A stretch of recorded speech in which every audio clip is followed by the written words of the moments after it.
আসসালামু আলাইকুম। Welcome to my YouTube channel Hafizur was TV. আমার প্রাণপ্রিয় বন্ধুরা, আপনারা সবাই কেমন আছেন? আমার এই চ্যানেলের ওয়াজগুলো যদি আপনাদের পছন্দ হয় তাহলে চ্যানেলটি সাবস্ক্রাইব করবেন এবং সম্পূর্ণ ওয়াজটি আপনারা প্রত্যেকে শোনার চেষ্টা করবেন। আপনারা সবাই সুস্থ থাকুন, ভালো থাকুন। আল্লাহ তাবারাকা ওয়া তাআলার দরবারের মধ্যে এই কামনা করি। ধন্যবাদ। আসসালামু আলাইকুম। আসলো না। আজকে তুমি একজন ফরর মেয়ে আন্ডা স্ত্রী বলিয়া গ্রহণ করিয়া তোমার দায়িত্বে একজন মেয়ে আসতে আছে। এখন মেয়েটা আসার পরে তোমার উপরে কিছু বুঝাইব, তোমার উপরে কিছু দায়িত্ব। আর এখন যদি তুমি তোমার বোঝা যদি ঠিক মতো রাখো না, দায়িত্ব তুমি আদায় করো না, তাহলে বন্দারে তুমি জমিন বিপদগ্রস্ত হইবাই এবং আখেরাতও তুমি আল্লাহর কাছে আটকাইবাই। আর তুমি কি করো? আল্লাহরে ডরাও। আর তুমি মুসলমান না হইলে তুমি মরিও না। বুঝবাইছ? যত সময় মুসলমান হইছে না, এতে বুঝায় এর আগে মুসলমান আসলাম না, মনে ও মুসলমান হইয়ার মনে না। যে এই আয়াত দ্বারা বুঝা যায় অর্থ হইল কে বন্দা, মুসলমান না হইয়া তুমি মরিও না। এর অর্থ হইল আগে তুমি আসলা একরকম, এখন তুমি চলবাই অন্যরকম। আগে তোমার দায়িত্ব আসলো না, তোমার দায়িত্ব আর বন্দা। রাসূলুল্লাহ আবার কইছেন as-sabru nisful ঈমান, সবর হইল ঈমানের অর্ধেক অঙ্গ। আবার রাসূলুল্লাহ ফরমান আন-নিকাহু নিসফুল ঈমান, নিকাহ হইল ঈমানের অর্ধেক অঙ্গ। এই দুইটা জিনিসের অর্ধেক অর্ধেক অঙ্গ খেনে হইলা বলে বিবাহ হওয়ার লগে লগে কিছু মুসিবত আইব। কিতাইব বলে এক নম্বর হইল বিবাহ হওয়ার লগে লগে একটা ছেলের উপরে প্রেসার আইব। কোনো সময় হয়তো কোনো মহিলা তার পুরাপুরি বইছে না, মাত বর না, সে ধৈর্য ধারণ করত, সবর করত কয়েকদিন। কোন মহিলা স্বামীর লগে বর না, সবর করত কয়েকদিন, যাওয়ার পরে উভয়ের আল্লাহর যাতে শান্তি দান করবা, আল্লাহর দরবার একে অন্য সবসময় দোয়া করতা, বেশি করিয়া হাজত নমাজ পড়িতা, আর শুকরিয়া তার নমাজ বেশি করিয়া পড়িতা, তওবার নমাজ বেশি পড়িতা। যদি যখন কোনো মহিলা স্বামীর বাড়িতে আসার পরে জীবনে তান কষ্ট আর কিছু, স্বামীও তেমন তার মন মতো হইছে না বা স্বামীও কষ্ট দিতরা, তওবার নমাজ পড়িতায়, আল্লাহ আমার জীবনে হয়তো কোন ভুল করছি, আমারে কোন পরীক্ষাত ফালাইছো, দোষের কারণে আজকে আমার এক স্বামী দিছো, যে স্বামীর কারণে আমি পরবর্তী জিন্দেগি আমি খাটাইতাম ফারমুখী। এইভাবে তওবার নমাজ পড়ক আর দোয়া করক। তখন এই মহিলা আল্লাহর দরবারে দোয়া করতা। তখন আস্তে আস্তে যদি কোনো দোষ থাকে, গুনাহ করিয়া তখন অপরাধ করিয়া তখন আল্লাহ ইটারে মাফ দিবা, পরবর্তীতে স্বামীর মন তান উপরে আল্লাহ জয় করবা। কিংবা তো কোনো স্বামী দেখছেন বিবাহ হওয়ার পরে এই মহিলা কথা শুনেন না, মহিলায় মা বাবার লিয়ে চলের না, মিলিয়া খার না, কষ্টত পড়ে গেছেন, তখন স্বামী আল্লাহর দরবারে বেশি সবর করতা, ধৈর্য ধারণ করতা, সবর করিয়া আল্লাহর কাছে পানা চাইতা, কইতা আল্লাহ ও আল্লাহ আমি জানি না কোন মেয়ে আমার দিছ, তবে আল্লাহ আমি তোমার কাছে মাফ চাইয়ার, নিশ্চয় কোন অপরাধ করার কারণে আমারে আপনি পরীক্ষার মধ্যে ফেলাই দিছ, আল্লাহ আমারে তুমি মাফ দেও। আর এই মহিলাটা যাতে নিয়ে আমার জীবনটা কাটিয়া যাইতাম পারি, এইভাবে আমারে আপনি আল্লাহ যাতে সাহায্য খান্তা করক। এইভাবে দোয়া করতে হে স্বামীওয়ালা স্ত্রীওয়ালা। যদি তুই বুধবার বেড়াচারা লাগি গেছে গিয়া আল্লাহর কাছে সবর করতে আর মাফ চাইতা। এক সবরের একটা ফজিলত আমি কইয়ার, কোরআন শরীফের প্রথম পারার মধ্যে সূরা বাকারাত আছে, ইয়া আইয়ুহাল্লাযীনা আমানুস্তাঈনু বিস-সাবরি ওয়াস-সালাত। আল্লাহ কইছেন তুমি তাই আমার কাছে সবর করো, আর আমার কাছে তুমি তাই সাহায্য চাও, নামাজের মাধ্যমে সাহায্য চাও। সবর করো আর নামাজের মাধ্যমে সাহায্য চাও। এই সবর আর সাবিরিন যে শব্দ যেটা আছে, আমানুস্তাঈনু বিস-সাবরি, এই আয়াতের ব্যাখ্যা তাফসীর ইবনে কাসির, হাফিজ ইমাদউদ্দিন ইবনে কাসির রাহমাতুল্লাহি তাআলা আলাইহি একটা ঘটনা আনছেন। কিয়ামতের দিন হাশরের ময়দানে আল্লাহ পাক রব্বুল আলামিন এক বুড়ো মানুষের আল্লাহ আলোক করিয়া হইবা যাও তুমি দেন জান্নাতে যাও গিয়া, খুব সুবহানাল্লাহ। এরা যাইতে সময় ফেরেশতাগণ সামনে হাজির হইবা, যেটা ফেরেশতাগণ আল্লাহর অর্ডার অনুযায়ী আটখানেওয়ালা থাকবা। হইবা এরা তুমি তান হই যাও জান্নাতের দিকে যাইতে লাগি, দেখি তোমার তানোর তো বিচার হইতো, আল্লাহ তো সবর বিচার করি আমল নামা দেখে জান্নাতের অর্ডার দিবা। তোমার তানোর বিচারর খাম বাকি রয়েছে আখতা দেখি যাও গিয়া। ও সময় এরা উঠিয়া কইবা বলে আমরা তো জন্নত যাইতাম অর্ডার হয়ে গেছে গিয়া বলে এখানে বলে আমরা জমিনও বড় কষ্ট খসলাম সবর খসলাম সবর করার কারণে বলে কিতা সবর খসলায় বলে জমিনও আমারে বড় বাইয়ে সাতাইছিল আস্তা জীবন সবর করছি বাইরে গালি আইছি না বাইরে কোনো জাদু টুনা করছি না সারা জীবন স্বামীয়ে সাতাইছ অত কষ্টকারী স্বামীর ঘরে জিন্দগি কাটাইছি তারপরে কোনোদিন আমি স্বামীরে তুচ্ছ কথা কইছি না আমার এই গ্রামের অমুক মানুষে বড় সাতাইছে আমি বড় সবর করছি আমি জীবনে বড় কষ্ট করছি আল্লাহর দরবারও পানা চাইছি খালি মাফ চাইছি আমি সবর করার কারণে আইজ আল্লাহ আমরার কোনো হিসাব লইত্রা না বন্দারে তুই আমার কাছে সবর কষলে কষ্ট করিয়া জমিন থাকি বিদায় হইছ আমি তোরে অত কষ্ট দিয়ে পরীক্ষা কষলাম তারপরে তুই সবর করছত আমি আর তোর হিসাব লইয়া কিতা করতাম রে বন্দা সারা জিন্দেগি তুই খান্দি খান্দি সবর করি কাটাইলাইছ যা তোর হিসাব লইয়ার না তোরে আমি ছাড়িয়া দিলাইলাম ও আল্লাহ সারা সাবিরি নখলরে ছাড়িয়া দিলাইবা ফরিস্তগল শুনিয়া অবাক হই যাবা তখন আল্লাহ কইবা ও ফরিস্তগল ছাড়িয়া দেও সারা সাবিরি নখলর হিসাব লইতো না এরা ডাইরেক্ট বেহেশত যাইবা গিয়া সুবহানাল্লাহ বুধ ভাইতরান কিয়ামতের দিন ফরিস্তা আটকাইবা বিচার লাগবো হিসাব দিতায় আর আল্লাহ কইবা যাও গিয়া তারা কইবা বলে ও তোর লাগি আমরা বেহেশত যাইয়া বুধ ভাইতরান ও তার লাগি আমরা বেহেশত যাইয়া আর একটু ভয় দেখো সবে দুরূদ শরীফ পড়া আল্লাহুম্মা সাল্লি আলা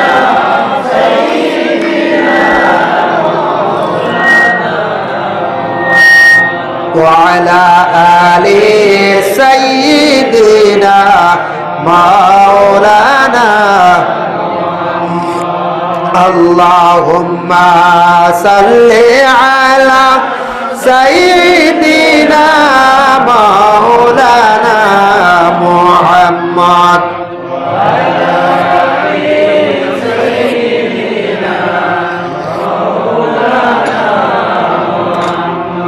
জন্য সবর করা লাগবো বিশেষ করিয়া হমক বেশক মুসিবত আপনার আমার জিন্দগি তাইব সবর করার চেষ্টা করতাম আল্লাহ আমরা তৌফিক দিত একজন এখন কথা কই দিছি ধৈর্য ধারণ করতাম লগে লগে ফিরিয়েও মারাত না একজনে গালিয়াইছে সবর করতাম সবরের প্রতিফল মিলে সবরের জাযা আল্লাহ দান করে বা মরি গেছ মা মরি গেছ সবর করতাম আর খালি দোয়া করতাম যত আমি দোয়া করবো তার লাগি বাবার লাগি মার লাগি তত আমি ফায়দামন্দ হইব যার কারণে সব জিনিস আমরা জিন্দগিত কিত হইতো সবর হইতো সাবিরিন হলে আল্লাহ কিয়ামতের দিন ছাড়াই দিবা এর জন্য বিশেষ করিয়া দেখেন আল্লাহর বান্দাগান ও কারণে কইছে তুমি যত সময় পর্যন্ত মুসলমান হইছ না অত সময় তুমি তাই মরিও না বিবাহর লগে লগে বন্দা তুমি পরিপূর্ণভাবে ইসলামের গণ্ডির মধ্যে ওকে ঢুকিলাই বলে ওলানি বলে না শরীয়তের বিধান সব যদি মানব বিবাহ করার পরে আপনার প্রকৃত মুসলমান হইত্রা এর লাগে কইছে আনতুম মুসলিমুন মুসলমান না হইয়া মরিও না বিবাহের আগে অনেক গুনার কাজের দিকে আপনার মনে চাইছে নফসে টানিছে বিবাহ করার পরে আস্তে আস্তে মানুষ কি হয় বলে গুনার তাকি বাঁচি যায় শরীয়তের হুকুম হইল গিয়া আযানিয়াতু ওয়াজ্জানি ফাজলিদু কুল্লা ওয়াহিদিন মিনহুমা মিআতা জালদা কোন পুরুষ এবং নারী অবিবাহিত দেখনেওয়ালা কয়জন ফাস্তাশিদু আলাইহিন্না আরবাতাম মিনকুম চারজন যদি সাক্ষীর দ্বারা প্রমাণিত হয়ে যায় আর চারজন যদি দোষী সাব্যস্ত করা হয় তাদের হুকুম হইল আয়াতর মানে হুকুম হইয়া থাকছে আল্লাহ জাতের অর্ডার 100 তুমি তাদের ডান্ডা লাগাও অতএব আয়াতর ব্যাখ্যা টানছন বিভিন্ন ফুকাহা মুহাদ্দিসিন এরার মত হইল 1 বছর লাগি এর জালাওয়াতনি করা দেশটাকে তাড়াইয়া দাও এরার সামনে রাখতায় না কতটুক সঠিক মানে কঠিন বিচার হইল এরার প্রতি বিবাহের আগে হইলে এক ধরনের বিচার আর যদি বিবাহ হওয়ার পরে কোনো স্বামী স্ত্রী কিংবা তো যে কোনো পুরুষ নিজের স্ত্রী থাকা সত্ত্বেও যদি অন্য কোনো মহিলার সঙ্গে সে যদি অবৈধ কাজ করে কিংবা তো কোনো মহিলা কোনো পুরুষের সঙ্গে যদি অবৈধ কাজ করে তার হুকুম হইল রজম আইয়, রজম মানে হইল গিয়া খমর পর্যন্ত মাটিত গাড়িয়া পাথর মারিয়ার আর জমিন থাকি উঠাবি, পাথর মারিয়ার আর ছাড়াই লাইতা, কারণ এরা জমিনের হইতা না, এরা এত নিকৃষ্টতম। এর জন্য বিবাহ হওয়ার পরে খুব বেশি সচেতন। বিবাহ হওয়ার পরে আপনার আমার যদি আর বড় অপরাধ করি এই ধরনের গুনাহ, এটা আল্লাহ জলদি মাফ দিত না বাবা, কারণ আগে যদি ভুল করছেন আল্লাহ মাফ দিলাইব, আর বিবাহ হওয়ার পরে যদি করেন অতটুক মানে শরীয়তর কঠোর এরার শাস্তি, এরার জমিন থাকি একবারে উঠাইলা ওখান বেহতর বালা। এর জন্য বিবাহ হওয়ার পরে কিছু জিম্মাই গেল গিয়ে স্বামীর উপরে, বলে কিতা জিম্মা আইলো, কিতা দায়িত্ব আইলো, বলে 1 নম্বর আইসে গিয়া বলে তার উপরে দায়িত্ব গরস্তিরে বরণ পোষণ করিয়া যাওয়া, এটা তার উপরে ফরজ। গড়ার বিবিরে যা কিচ্ছু লাগে দিয়া অবশ্যই আমরা যাই। 2 নম্বরে থাকছে গরস্তিরে পর্দার আবদ্ধে রাখা, পর্দার ভিতরে রাখা, এটা জিম্মাই গেছে আমরা প্রত্যেক গার্জেন টকলার গরস্তিরে আপনার পর্দার হালতে আমরা রাখতাম। পর্দার হালতে হইতে গিয়া বাড়ির ভিতরে খালি নাই, ডাক্তার যাবা, হসপিটাল যাবা, কুটুম বাড়ি যাবা, পর্দার হালতে লইয়া যাওয়া, বাড়ির ভিতরে রাখা। নিজে যত সময় পুরুষ জাত সচ্ছল আছে, শরীর ভালো আছে, কোন জিনিসের অভাব নাই, গরস্তিরে আপনি যদি মার্কেটও দোকান খুলিয়া দেন, এটা আমরা ইসলাম নিষিদ্ধ করছি। মুসলমান ব্যবসা বাণিজ্যের জন্য মুসলমানদের স্ত্রী না, মহিলা নাই। আহলে আরব এক সময় আসলো, এক যুগ আসলো, মহিলা হলে বাজার হাট করতা, এটা আমরা দেশ আছে, অন্য জাতিরা করেন, অন্য ধর্মের মানুষে করেন, আমরা মুসলমানদের নারীদের রে ঘরের মধ্যে রাখা। যেহেতু মুসলমানদের মহিলা যারা এরারে দেখছেন মসজিদও আসা হুকুম আছে, এক সময় আসলো মসজিদে নমাজ পড়িতা, পরবর্তীতে নবীজি এটারে বন্ধ হইল, কারণে মসজিদ না গিয়ে গড় নমাজ পড়া বেহতর। বেশিরভাগ গুরুত্ব হয়েছে মহিলাগুলোর পর্দার থাকি, পুরুষেরও পর্দা আছে, মহিলাগুলোরও পর্দা আছে। এর লাগি নিজে সচ্ছল সবকিছু মারিয়ার কারণে মহিলার পর্দার আবদ্ধে রাখা। 3 নম্বর হইল মহিলার শরীয়তের বিধান অনুযায়ী নমাজের আদেশ দেওয়া। মহিলারে এমনি শক্ত শক্ত আমরা কানুন করি, শর্ত লাগাই, নমাজের লাগি কোন ধরনের কঠিন আমরা কোন শর্ত লাগাই না। ঘরের বিবিরে নমাজ পড়ার জন্য হয়তো তাকিদ দিয়ার না দিতাম, কিলে আমি তো একজনে নমাজ পড়ি না, বলেন দিতাম কিলে। এখন আমি যদি নমাজ পড়ি, নমাজের তো তাকিদ দিতাম পারবো না জি। আর আমি যদি নমাজ পড়ি না, ঘরের বিবিরে কই, তাই কইবা বলে আপনিও তো নমাজ পড়েন না, এখন আমার খালি কই কি বলেন। শুনছি ওলা গড়ের এক স্বামী আসলা, যে স্বামীয়ে মা বোন কম শিয়ার না, এক স্বামী আসলা, তাই গড়ের বিবির ওখানে আমি তো ফির হয়ে গেছি, বুঝাইছে তাই কিতা কইস, আমি ফির হয়ে গেছি, বাইরে কিছু ফিরাকি করেন। যাই হোক জ্বালাক কিলা ফিরাকি ফিরাকি গড়ের বিবি ওরা দেখি যায় কেমন ডাট ফির। তো পরীক্ষা করবো একদিন, খাইবার আগে বইয়া কইতরা গড়ের বিবির ওখান দেখাইতরা আসাও, আমি ফির সব বন্ধ করে কইতরা ইয়া আল্লাহ, মক্কা পর্যন্ত আল্লাহ আমার দেখার দেখি আর কুকুর যার গিয়ে মনে হয় আল্লাহর ঘরে ঢুকি যাইব গিয়া, বুঝাইতরা কি জাত ফির। আমরা আল্লাহর বাড়ি দেখিয়েছি, কুকুরও তার আসেন। সৌদি আরব কুকুর খুব কম, মেকুর আসেন বেশিরভাগ, কুকুর খুব কম, বেশ দেখছি না, 2-1টা দেখলাম কম, এটা এখানে কম থাকলে। মক্কার এরিয়ার কুকুর কিলা হয়তো কত চেক, বাপ রে বাপ। ওজাত ফির সব বুঝিয়া হইতরা একবারে মেইন জায়গার ধরে দিছিল, হইতরা কুকুরে গিয়া মনে আল্লাহর ঘরে ঢুকি যাইব। আর ওই সময় গরের বিবিয়ে বাতর তলে মাছ বিরাট হারাইয়া দিছেন, বুঝাইছেন। খাওয়াতে খাওয়া আরম্ভ করতে বাত বুঝে খালি খালি সাজাই প্লেট প্লেট সাজাই আমরা দিন না কিছু ডিম এই সেই বড়া বিভিন্ন জিনিস দেওয়া দিন। গরের বিবি উঠে হইলো ও আল্লাহর বাড়ি দেখলি তা কুকুর আমায় যারা বাতর তলে বিরাট মাছ দেখায় না, বাতর তলে বিরাট মাছ দেখা যায় না, কি জাত ফির বুঝাইতে। যার কারণে বিশেষ করি এখন আমি যদি নমাজি হই না আর গরের বিবিরে নমাজি বানাইতাম পারবো নি, জি না। তবে মা বই নকলে নমাজ বেশি পড়ে, এখান গ্যারেন্টি আমি দিয়া। এটা প্রায় 90 জন মহিলা নমাজ পড়ে, 10 জন মহিলা কিছু অবহেলা করে। মহিলা হলে নমাজের বেশি ওয়াজ লাগে না, মা বই নকলে নমাজ পড়েন। আমরা ধারণা মাসলা মাসাইল জিজ্ঞান ও কয়েকদিন আগে গুয়াহাটির থেকে আমি জিজ্ঞাসা আমার বাড্ডা হুজুর আওয়াবিন নমাজ হইয়া দেখো নিয়ত গুণ বুবাইত্রানি আওয়াবিন নমাজ বেটি মাগরিবের বাদে ফরমান মাসের তৈলা মুসল্লাত মনেও রইছি। নিয়তটা হইয়া দেখবা ও আমি নিজে নিয়তটা হইয়া দিছি গুয়াহাটি হাতিগাঁও বেশ দূর হই নাই নিজের বড় বালা লাগছে শুনিয়া এর লাগি 190 জন আমার ধারণা মা বোন হলে নমাজ পড়েন 199 জন মহিলা হলে রোজা রাখত 1% মহিলা মাত্র রোজা ছাড়ত বলে কিলা খানো বাইরা কোন রাজ্যত বাইরা কোন ডিস্ট্রিক্টও গেলে আপনি দেখবা কিছু কিছু মহিলা হলে আবার রোজা খাইলায় আর আমরা পুরুষদের মধ্যে প্রায় দেখা যায় 3% 5% 103 জন 2 জন ওলা বাইর হয়ে যান গিয়া রোজা খাইলাইত্রা রোজা অবশ্য রাখুন এগুলো রাখুন অবশ্য রোজা মাস কিছু দিল নরম হয় রোজা উপবাস অবস্থা রাখুন এগুলো আমরা প্রায় 97-98 জনে রাখিলাই ডাকুন দেন বলছেন খাই না খুব 2% আমি রাখছি খালি তাই রে চলে টাউনও দেখা যায় আর ফর্দায় খান্তি চলে ভিতরে খালি কিরিম্বন খাইতরা আমি নিজে দেখছি আমি ওই রমজান মাস হোটেলে দেখি বেড কভার খান বান্ধা কি বেড কভার বান্ধা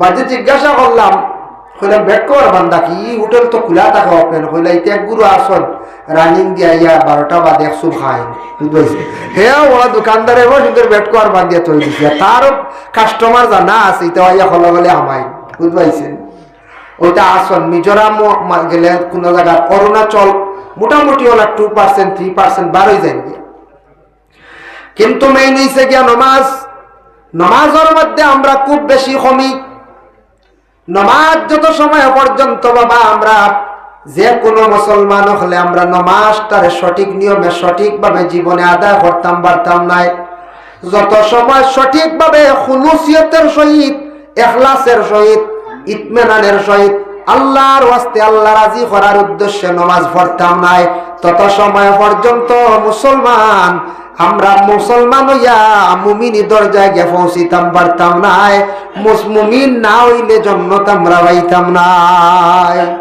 মুসলমান তো এবারে মুমিন হওয়া লাগে মুমিনদের আরো সংজ্ঞা আছে এর লাগি নামাজটারে জীবনে আমরা দায়ম করতাম নামাজ আমরা জীবনে আমরা দায়ম করতাম মাঝে মাঝে দেখতে হলা ভাল লাগে ইয়ং ছেলেরা নামাজ পড়া দেখি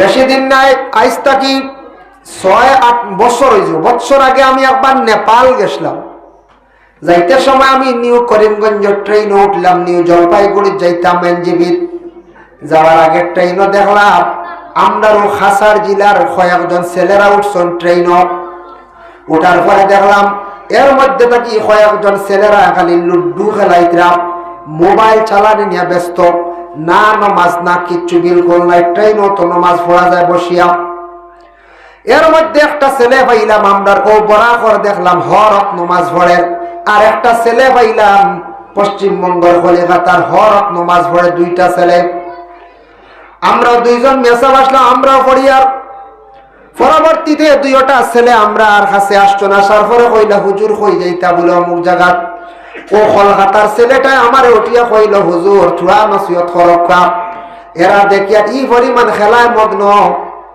এই পরিমাণ গল্প করডা মোবাইল চালাইতরা নামাজের আদেশ করকা না বলে না ট্রেন আর মুসলার প্রয়োজন নাই ইনওয়ার মুসলা দিয়ে হাওয়াই না আমরা বলে খাম নাই মাতিবা কত আজ নসিহত দুঃখ লাগছে দেখিয়া দুইজন হইলাম নমাজিয়ার বাকি এরা খালি খেয়ে দিয়ে ব্যস্ত আর মোবাইল দিয়ে ব্যস্ত যে দুইজন ইয়ং জেনারেশন ছেলেরা নমাজ পড়ের তারে জিজ্ঞাসা করলাম আমি নিজে পরে কইলাম ভাই আপনার বাড়ি কলকাতায় বলে কি করেন বলে আমি ত্রিপুরা রাজ্যে আমি ব্যবসা করি বলে কি সিটি গোল্ড বলে আমি ত্রিপুরা রাজ্যত আমি হন আমার ব্যবসা কলকাতার থাকি ফ্লাইটে আপ ডাউন করি বিশেষ ব্যতিক্রমে ট্রেনে যাওয়া পড়ছে হঠাৎ যাওয়া পড়ছে তৎকালও টিকিট পাইছি না বলে সিটি গোল্ড ব্যবসা করেন কেমন এটার মধ্যে ব্যবসা উন্নত কেমন কিলা কিতা সে তখন আমার সারা বর্ণনা দিল তার টাকা পয়সার সব কথা কইল পীর মুর্শিদ তার ফুরফুরা পীরর কথা কইল কাগজ এখন বার করিয়া দেখাইল বাংলাতে লেখা দেখলাম ফুরফুরা শরীফর কলিমার সবক দেওয়া লা হাওলা ওয়ালার সবক দেওয়া সুবহানাল্লাহ তাসবিহ আলহামদুলিল্লাহ আল্লাহু আকবার কইল ও তাসবিহগুলো আমার পীর মুর্শিদে আমারে দিছেন আমি পড়ি এবং আমি 5 ওয়াক্ত নামাজ পড়ি আল্লাহ আমার অটাল সম্পদ দিছেন আমার সম্পদের অভাব নাই কিন্তু আমি ত্রিপুরা রাজ্যে আজকে 20-22 বছর থাকি আমি এই ব্যবসা করি আর আল্লাহ আমারে প্রায় মনোহরকা কোটিপতির মালিক আল্লাহ বানাইছি সুবহানাল্লাহ তাই আল্লাহ সম্পদ দিত না আমারে দিত পরে কইল 2 নম্বরে বরাকবেলি ছাত্র জিজ্ঞাসা করলাম, ছেলেটারে জিজ্ঞাসা করলাম ছাত্র হইলাম ও কারণে, সে ওখানে রয়েছে স্টুডেন্টস। সে কিন্তু এলাহাবাদ একটা আমরা ইউনিভার্সিটি আছে না, আলিগড় বিশ্ববিদ্যালয়, ও বিদ্যালয়ের স্টুডেন্টস আসলো। এখন সেইটা কমপ্লিট করিয়া বর্তমানে প্র্যাকটিস করার এতটুক শিক্ষা অর্জন করছে, শিক্ষা অর্জন করিয়া প্র্যাকটিস করে তার চাকরি পুরা রেডি। ট্রেনিং গজা একটা ট্রেনিং বাকি রয়েছে, দোয়া করবাম। আমি এমকো করছি, আমি একটা মানে এয়ারপোর্টের চাকরি পাইছিলাম, ছোট চাকরি, এটা আমি লইছি না বলে। এখন কারণটা কিতা বলে আরো একটু বড় চাকরি হওয়ার লাগে ফাইনাল একটা আমি ট্রেনিং গজাই। আর ছেলেটার নমাজ পড়া দেখি আমি নিজে অবাক, যার কারণে তারা নমাজ মূলত কি পড়ি যার আল্লাহর কাছে দোয়া করার কই গে আল্লাহ তারারে পৌঁছার। বেটার বাড়ি কলকাতায়, কোন এক ডিস্ট্রিক্টের নাম বসলো বলি গেছি, ত্রিপুরা রাজ্যে ব্যবসা করি আল্লাহ তারে কোটি টাকার মালিক বানাইছে। বাবারে হে যুব সমাজ লক্ষ্য করেন, জীবনে যদি সুখ শান্তি চাই, জীবনে টাকা পয়সা যদি চাই, কন্টিনিউ রোজানা 5 বার আল্লাহর জাতরে ডাকার চেষ্টা করক। দেখবে আল্লাহর যাতে আপনার হর জিনিস গরিবী হালতে আল্লাহ দূর করবা, কঠিন মুসিবতরে আল্লাহ দূর করবা। নমাজ পড়তে প্রথমে কয়েকদিন বড় কষ্ট করা লাগবো, নফসল লাগে লড়াই করা লাগবে। আমাদের নফসে দেন আর খাল আছে দুশ্মন শয়তান আছে। এখন প্রশ্ন আইব বলে না অমুকে তো নমাজ পড়ি না দেখলাম এনতার দল হইল কিনা হইতে পারে না, ইটার মধ্যে আরো রহস্য আছে, ওটাও বাঙ্গিয়া দিয়া। অমুকে বা অমুক জায়গাত বেটা নমাজ উমাজ বেশ পড়ই না, দন আর দন খবর লইয়া দেহকা বাবা ইতি কোন সম্পদ আসলো, মিরাজদার আসলা, ও দন রইছি। কিংবা তো এই নাস্তা ব্যতিক্রমে হয়তো হারামি তরিকায় সম্পদ বানাই লাইছেন, হঠাৎ কোন হারামি তরিকায় ব্যবসা করিয়া ও দন হয়ে গেছে। কিংবা দুনিয়া রাখবা মার দ্বার বরকতে, বাবার দ্বার বরকতে তার দন হয়ে গেছে গিয়া। এর লাগি মা বাবা যাদের আসন, মা বাবার দোয়া লক্ষ্য, কোন আওলাদে আবো নমাজ পুরাপুরি পড়ের না, নমাজ আবো পড়ের না, কিন্তু আওলাদ রুজিত লাগছে তার খালি দন বাইয়া উঠেরি গিয়ে। ই আওলাদে মার বাই বাবার বাই তার বড় খেয়াল, মা বাবারে খুব বেশি সার। আর মা বাবা ই আওলাদর লাগি খালি দিল খুলিয়া দোয়া করেন সবসময়, আল্লাহ আমার এগু আওলাদ যদিও 2 গুতা হন 3 গুতা হন, ওকে বেশি আমারে চায়, বেশি মায়া করে, বেশি আমারে দোয়াইদারু করে জিখায়। আল্লাহ আমার ইয়া আওলাদ গুতারে জমিনও কষ্ট দিও না, কোনো অ্যাক্সিডেন্ট করিয়া মারিও না, অ্যাক্সিডেন্টের অবস্থায় মারিও না। ও বাচ্চা গুর হায়াত দেও, লগে অগুন্তরে হায়াত দাও। মায়ের দিল কুলিয়া অগুর লাগে খালি খান্দিত রাখ, বাবায় অগুর লাগি বেশি খান্দিত রাখ। যার কারণে ও মা বাবার দ্বার বরকতে কোন আওলাদ আবো নমাজি হইছে না, তার ধন সম্পদ এমনি বাড়ি গেছে গিয়া। ইটারও একটা রহস্য আছে। সেও মা বাবার দোয়া আগে গেছে, ধনী হয়ে গেছে, টেকা হয়ে গেছে, সুখ শান্তি হয়ে গেছে গিয়া। পরে আস্তে আস্তে এমনি আইব, লাইনও আইব, টেকা পয়সা আনলে শান্তি মানুষ এমনি হয়। মসজিদও দিবা টেকা, মানছে বাপ অমুক তো ঠিক আছে, মাল্লা আসতে দের, ও সলামও বাড়ি দিব, বুঝাইছেন, দাওয়াতও বাড়ি দিব, সম্মানও এটার বাড়ি দিব, আল্লাহ আস্তে মাদ্রাসা তো দিব, মসজিদও দিব, গরিবরও সাহায্য দন হইয়া আনলেও আস্তে আস্তে বেড়া যাওয়ার নমাজও বার হয়ে যাব। তার লাগিয়া মা বাবার দোয়া লইতা, ফিরগুলোর দোয়া লইতা, ভালো মানুষের সঙ্গে আপনার আমার চলতাম, ইটার প্রতি আমরা সবাই কিতা করতাম, খেয়াল করতাম। এর জন্য বিশেষ করে আল্লাহর বন্দেগান পরিবারের মধ্যে অশান্তি আয়, কোন সময় কোন কারণে অশান্তি থাকে, স্বামী স্ত্রীর মধ্যে, পরিবারের মধ্যে কোন সময় অশান্তি থাকে। হয়তো কোন রুজি রোজগারের কারণে স্বামীর রুজি রোজগার কম করার বিবিয়ে শান্তি পাইত্রা না, পুরাপুরি খাদ্য পাইত্রা না, ইলা কোন মহিলা। সম্পূর্ণ ওয়াজটি শোনার জন্য আপনাকে অনেক অনেক ধন্যবাদ। আল্লাহ তাবারাক ওয়া তাআলা আমরা প্রত্যেকের যেন এই কথাগুলোর উপর আমল করার তৌফিক দান করেন। আমিন। আসসালামু আলাইকুম। ধন্যবাদ।